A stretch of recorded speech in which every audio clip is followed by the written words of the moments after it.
চরম চিকিৎসার গাফিলতির অভিযোগে চাঞ্চল্য উত্তর ২৪ পরগনার স্বরূপনগরে।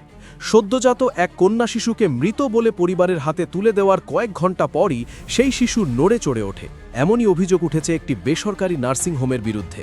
স্থানীয় সূত্রে জানা গেছে, স্বরূপনগর থানার গোবিন্দপুর গ্রাম পঞ্চায়েতের পূর্বপোলতা গ্রামের এক বাসিন্দা প্রসব যন্ত্রণায় গত বুধবার বিকেল প্রায় ৪টে নাগাদ বসিরহাটের একটি বেসরকারি নার্সিংহোমে ভর্তি হন।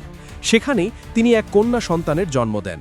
পরিবারের দাবি, গতকাল রুবিনা পারভিন যখন গর্ভবতী অবস্থায় অসুস্থ হয়ে পড়ে, আমরা ৪:৩০টার সময় বসিরহাট মুনলাইট হসপিটাল নার্সিংহোমে ভর্তি করাই। ভর্তি করানোর পর ডাক্তার বিকাশ মণ্ডল ৫টার সময় রুবিনা পারভিনকে সিজার করে এবং একটি কন্যা সন্তান জন্ম হয়। জন্মানোর কিছুক্ষণ পর ডাক্তারবাবু ঘোষণা করে যে শিশুটি মৃত, এবং মৃত বলে শিশুটিকে বিভিন্ন পেপার দিয়ে কম্বল দিয়ে জড়িয়ে প্যাকেটস্থ করে বাড়িতে পাঠায়। বাড়িতে পাঠানোর পর আমাদের মুসলিম শরিয়ত মতে কবরস্থ করার আগে আমাদের গোসলের ব্যবস্থা করতে হয়। তো আমরা যখন রাত 9:30 নাগাদ গোসলের ব্যবস্থা করতে যাই, তখন খোলার পরে দেখা যায় বাচ্চাটার সম্পূর্ণ জৈবিক প্রক্রিয়া চলছে এবং তার হাত পা নড়ছে। তখন জানতে পারি যে আমাদের শিশু জীবিত আছে। আমরা সঙ্গে সঙ্গে আর দেরি না করে খুব দ্রুত আমরা বসিরহাট হসপিটালে ভর্তি করি, এবং এখনও পর্যন্ত যা খবর যে সদ্যজাত শিশুটি জীবিত আছে এবং ভালো আছে।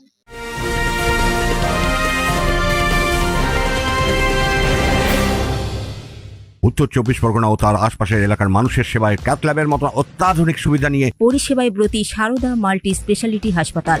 একই ছাদের তলায় মানুষ সাধারণ চিকিৎসা থেকে শুরু করে ২৪ ঘন্টা cath lab, MRI, CT scan, এনআইসিইউর মতো সুবিধা এবার থেকে পেয়ে যাবেন সারদা মাল্টি স্পেশালিটি হাসপাতালে। প্রয়োজনে যোগাযোগ করুন 033-2592-0730, 2593-0730, 2593-3562 ও 9331275635 নম্বরে। আমাদের ঠিকানা royal park, Kalyani expressway, Barrackpore, Kolkata ৭,১২১। সারদা মাল্টি স্পেশালিটি হাসপাতাল, পরিষেবাই হোক আমাদের মূল লক্ষ্য। কালকে 9টা, 9:30 নাগাদ আমার বন্ধু কলকাতা ক্যান্সার হাসপাতালে ডিউটি করে, অফিসে কাজ করে।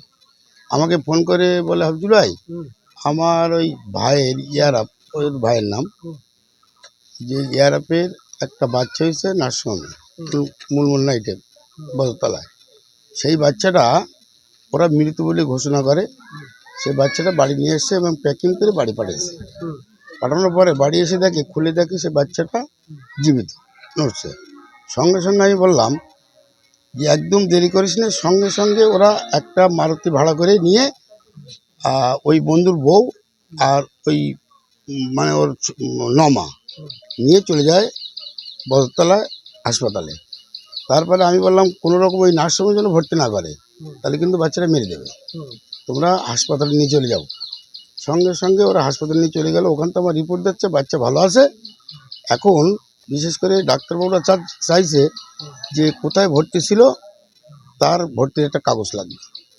এখন সেই মেয়ের ভাই খুব দুর্বল, আমি তার সঙ্গে সবসময় ফোনে যোগাযোগ রাখছি যে কি তোমরা ওখানে ভর্তি করে, বলছে হ্যাঁ রেখেছি, ভর্তি করেছি, কিন্তু এখন ওরা বলতে চাইছে যে ওই নার্সিংহোমে কাগজ লাগবে।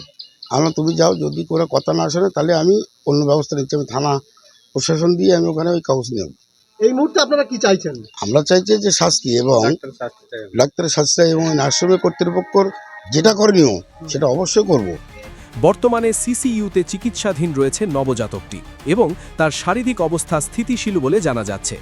অন্যদিকে মা ও নার্সিংহোমে চিকিৎসাধীন। এই ঘটনাকে ঘিরে এলাকায় তীব্র চাঞ্চল্য ছড়িয়েছে। পরিবারের পক্ষ থেকে স্বরূপনগর থানায় ওই নার্সিংহোম কর্তৃপক্ষের বিরুদ্ধে লিখিত অভিযোগ দায়ের করা হয়েছে। ঘটনার তদন্ত শুরু করেছে পুলিশ। যদিও এই সংবাদটি পরিবেশন করা পর্যন্ত এই অভিযোগ নিয়ে নার্সিংহোম কর্তৃপক্ষের তরফে কোনো প্রতিক্রিয়া পাওয়া যায়নি। Bureau report, news Bengal today. Meghbela লাইভে আপনার পছন্দের টিভি চ্যানেলস সম্পূর্ণ বিনামূল্যে, শুধুমাত্র মেঘবেলা ব্রডব্যান্ডের কানেকশনের সঙ্গে। মেঘবেলা ব্রডব্যান্ড, বাংলার ঘরে ঘরে।